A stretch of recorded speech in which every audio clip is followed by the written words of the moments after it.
Waarom moet je huilen?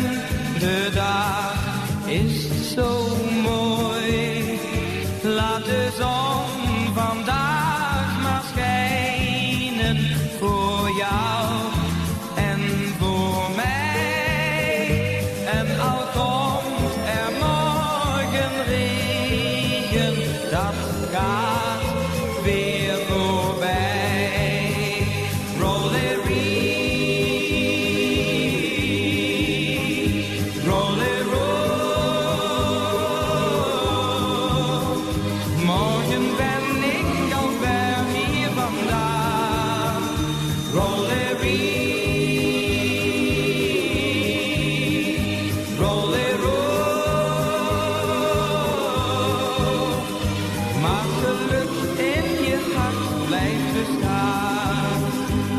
Waarom moet je huilen?